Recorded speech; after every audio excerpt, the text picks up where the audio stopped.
अगले 7 दिनों के अंदर मैं 7 दिन ज्यादा टाइम दे रहा हूं, लेकिन उससे पहले आपको 250 प्रश्नों की एक प्रिंट आउट की फाइल आपको अभ्यास के लिए दी जाएगी, जिसको मैंने तैयार करके है, उसको लेकर के बढ़िया अभ्यास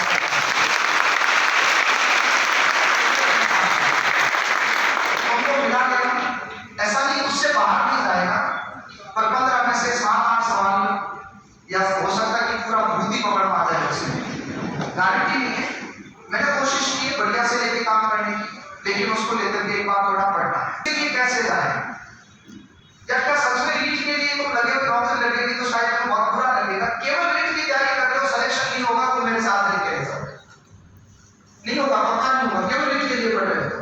क्योंकि ग्रेड 3 के लिए तुम्हारे बैच के अंदर भी अगर 50% से ज्यादा स्टूडेंट बैठे हैं तो सोच लो कि जबलपुर के अंदर कितने, ऑनलाइन कितने, और घर पे बैठ के सेल्फ स्टडी वाले कितने हैं। तो तुम्हारा जो कंपटीशन है वो टफ है, लेकिन एक बार तो आपकी मेहनत को कोई नहीं रोक सकता है, आप सफल हो जाओगे। क्योंकि 170, 80 नंबर, 190 नंबर, 300 में से कोई बड़ी बात नहीं, आराम से लेकर के। क्योंकि कई बच्चे कहते हैं कि उनको टाइम नहीं मिला था, अरे वो पीढ़ी तो पढ़ने वाली पीढ़ी थी, वो आखिरी पीढ़ी मानते हैं। चलो आखिरी पीढ़ी का मतलब उनको हम लोग 2018 रीट से पढ़ा रहे थे, फिर हमने 21 में पढ़ाया वापस, फिर वापस रद्द हो गई, फिर 22 में पढ़ाया, फिर हमने 23 के अंदर 22 के अंदर मेंस में पढ़ाया। वो बच्चे इतने भूतभोगी थे, वो वापस मिल ही नहीं है, सारे चेहरे नए।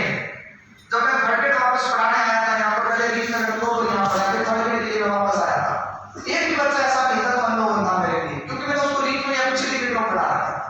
सब जान पहचान के थे, मतलब जाने माने चेहरे, जिसको मैं अच्छे से लेकर के याद कह सकता हूँ, हाँ ये इसको देखा हुआ है, इसको पढ़ाया था। लेकिन अभी सब चीजें हैं तो वहां पर तुमसे कुछ आगे है, जिनका रीट हो गया, तो आप क्या करें कि दोनों एग्जाम क्रैक हो जाए या मेन एग्जाम निकल जाए। तो सबसे पहले तो आप सिलेबस को तुलनात्मक रूप से लिखो कर करके। तुम्हारी बड़ी समस्या बहुत कम बच्चे होंगे जिसके पेन से पाठ्यक्रम लिखा हुआ है, सभी विषयों का नहीं लिखा हुआ है। मुझे पता, प्रिंट मिल जाता आराम से लेके बैठो, फोन में पढ़ा है, फोन में तो बहुत कुछ पढ़ा है, सारी चीजें बाहर आने लायक नहीं, ध्यान और आने भी नहीं चाहिए। पाठ्यक्रम लिखो, लिख करके तुलनात्मक अध्ययन करो, 7 दिन आगे इस पे लगा दो कि कौन कौन से टॉपिक कॉमन है। तो आप कॉमन टॉपिक को इतना परफेक्ट बना लो कि मेन एग्जाम के समय नए टॉपिक ही पढ़ने पड़ेंगे। जैसे मान लो छोटा सा उदाहरण, राजस्थान के दुर्ग, रीट में भी आता है, वहां भी आता है, तो दुर्गों पर इतनी मेहनत करो जितनी तो जीतने के लिए सफल होने नहीं की, इतनी शानदार मेहनत करो, मेन एग्जाम के समय आपके लौटा खत्म होता है। तो एक कोऑर्डिनेशन रखो। शिक्षण के लिए अगर आप बाकी विषयों की पढ़ोगे आपको बहुत मजा आएगा, कारण यही चीजें लगभग दोहराई जाएंगी। जिन बच्चों के साइकोलॉजी का कोर्स हो रहा था उनको और अच्छे से आनंद आता है मेथड्स पढ़ने में, क्योंकि वो सीधा सा कहीं ना कहीं मनोविज्ञान से जुड़ा हुआ है, तो उनको और अच्छा लगता है। हो सकता है कुछ बच्चों को करिश्मापूर्ण भी लगे हो कि ये चीजें नहीं है एकदम से लेकर के, तो फिर ये क्या है क्या नहीं है, लेकिन इस पे काम करें। कभी कभार वातावरण नकारात्मक भी होता, सकारात्मक भी होता, कई बच्चों को ऐसा भी लगेगा शिक्षण विज्ञान को पढ़ने की जरूरत नहीं है, बस हो गया। इसको मनोविज्ञान की भाषा में वहम कहते हैं। प्रैक्टिस नहीं की तो फिसल जाएगा सब कुछ, प्रैक्टिस तो करनी पड़ेगी आपको ध्यान। तो इसको लेकर के सारी शिक्षण विज्ञान को रिलेशन में चलेगी, अंतर संबंध में चलती है, ये ध्यान रखना। दूसरी बात रही कक्षा दृष्टि और मेरे पढ़ाने के लेकर के, तो मैंने मेरी तरफ से नहीं, हर शिक्षक अपनी तरफ से श्रेष्ठ का प्रयास करता है, मैंने तो यही किया है, आपके लिए उत्तम कार्य करें। प्रश्नों की बात मैंने लास्ट में इसलिए कही, मैंने आपको बीच में घटना भी बताई थी, हालांकि मेरे पास सारी चीजें तैयार थी, पर मैं आपको डिपेंडेबल नहीं बनाना चाहता था। इसको लेकर के मैं बाद में बताऊंगा कि प्रश्न है, मैं आपको दूंगा, आपको उस पर काम करेंगे। और दूसरी बात, कुछ चीजें 2-4 विद्यार्थियों को जोड़ के देखे तो ये मेरे तो हर शिक्षक का नॉर्मल सा रोज का घंटा रहता है कि 1-2 अपवाद आते हैं। तो आप शिक्षक बनने वाले, आप कोशिश करें, आप संयम करें, खुश मिजाज रहें और थोड़ा सा नियंत्रण में रहना सीखें। आप किसी भी क्षेत्र से आते हो, किसी घर परिवार से आते हो, मतलब तुम किसी राजवंश से आते हो, हमारे लिए तुम एक विद्यार्थी हो, कोई मायने नहीं लगता कहां से हो कहां से नहीं। कई बार चलते फिरते क्लासों के अंदर, जैसे अपना तो स्वतः ही थोड़ा सा यहाँ ग्रामेटिकल होता तो अपन 100-125 घंटे तक साथ में रहते, तो कई बार ऐसा नहीं होता कि मैं बहुत बार स्टेट रिकॉर्ड कुछ भी बोल देता हूँ क्लासों के अंदर, कुछ भी बोलने का तो अनावश्यक नहीं बोलता हूँ, लेकिन वो शायद कई बार बातें चुभन भरी होती है, ऐसे कैसे बोलना है। तो मैं थोड़ा सा इमोशनली स्ट्रॉन्ग आदमी हूँ, मैं इतना सोचता नहीं हूँ, प्रैक्टिकल जीने वाला व्यक्ति हूँ, जो है मैं उस यथार्थ बोध को मानता हूँ। वो कभी आदर्शवाद के दिखावे और इन झरोखों में ना तो बच्चों को उतारता हूँ ना मैं खुद उतरना चाहता। मैंने कभी तुम्हें क्लास में चलते हुए नहीं बोला माता पिता का नाम रोशन कर दो, वो कर दो, फलाना कर दो। एक ही बात है, तुम पढ़ो अच्छे से।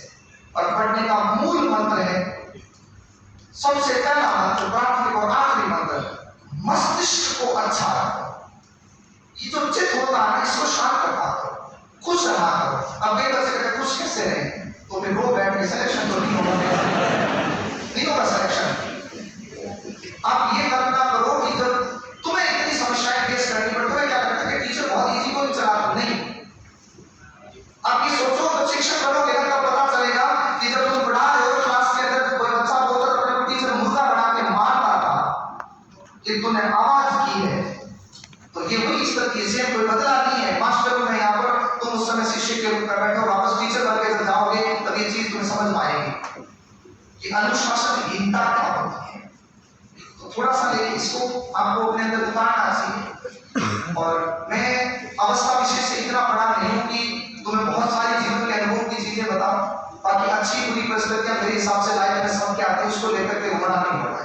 मेरे हिसाब से तुम जो जितने भी बैठे हो ना, कोई भी विद्यार्थी अभाव ग्रस्त नहीं, क्योंकि तुमसे कई कम सुविधाएं उस विद्यार्थी के पास हैं जिसने किसी मजबूरी के चलते ऑनलाइन कोर्स खरीदा है। उसके पास तुमसे कम संसाधन है, उसके पास शायद धन की समय की कमी है तुमसे ज्यादा, तब वो घर पे बैठ के पढ़ रहा है। उससे भी ज्यादा अभावग्रस्त वो विद्यार्थी है जिसके पास ऑनलाइन भी नहीं है, ऑफलाइन भी नहीं है, वो हेल्प लेके पढ़ रहा है किसी से। तो आप एक तो हालातों का रुआ नहीं कर, ये जानना है। तो मास्टर बन रहे हो, पर मैं तो कह रहा हूं कि विपरीत हालात जितने होते हैं उतना ही मजा आता है पढ़ने का। जितना इस जीवन रूपी भट्टी की आग में तपोगे ना, उतना ही पढ़कर निकल के बाहर आओगे। ये मैं आपको दावे से कहता हूं। बढ़िया मेहनत करो, से जिया करो। पूरे आत्मकाल से मैं कौन सी कोई टाटा बिरला की औलाद या कोई यहाँ टीचर पढ़ाने वाले कोई भी किसी राजा महाराजा की जो है उस तरह की औलाद नहीं है कि वहां से आकर के यहाँ आए, नहीं। सभी ऐसे ही निकले होते हैं।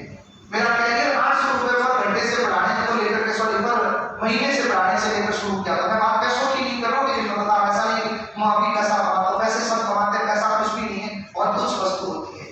लेकिन मैंने 800 रुपए पर महीने से शुरू किया था, जिसको लेकर आज की बात नहीं, जिसको लेकर के मैं सोच लेता आज कुछ भी हो, आप ये मान लो कि अनुमान के अगर मैं सीधा बताऊं तो उससे 2.5 गुना पर आज के आसपास मैं चार्ज करता हूं पर घंटे का। तो वो तो तुम छोड़ दो, सोचो मत कि जीवन में कुछ भी अच्छे किया जा सकता है। लेकिन अब्दुल कलाम की उक्ति मैंने नहीं सुनी, उससे पहले भी मेरी सोच की मेरे एक ताऊजी है, वो मुझे आज भी घर में कहते हैं एक पागल औलाद पैदा होने वाले पर, और लाड प्यार से कहते हैं, पहले कुछ और गाँव में कहते थे। जब भी कभी से बात होती थी कहते थे कोई काम कर रहा हो 10,000 में काम कर रहा है। जब मैंने 12th पास किया उसको 15,000 रुपए देते हैं। तो मेरा वाइट माइंड शुरू से रहा है 10-15,000 की नौकरी लाख 1.5-2-3 लाख करोड़ पाएगा तो मजा आता है। तो वो कहते ये पागल औलाद जन्म नहीं कर रहे, कोई मतलब वाली बात नहीं। बाकी असफलताएं सफलताएं गलतियां सबसे होती है। मैं आपके सामने खड़ा हूं, शायद मेरी इतनी बड़ी गलती शायद किसी ने नहीं की, आपकी तरह मैंने नहीं की। मैंने जैसे ही मेरा पीजी हुआ, नेट हुआ, मैंने पीएचडी को मेरे दोस्तों के कहने पर ड्रॉप किया, तो दोस्तों से दूर रही। क्योंकि इसी हॉल में मेरा स्टेटमेंट था, यूट्यूब पे मिल जाएगा आपको, कि तैयारी करने के दरमियान दोस्त से बड़ा कोई दोष नहीं होता है जिंदगी में, ये जानना है।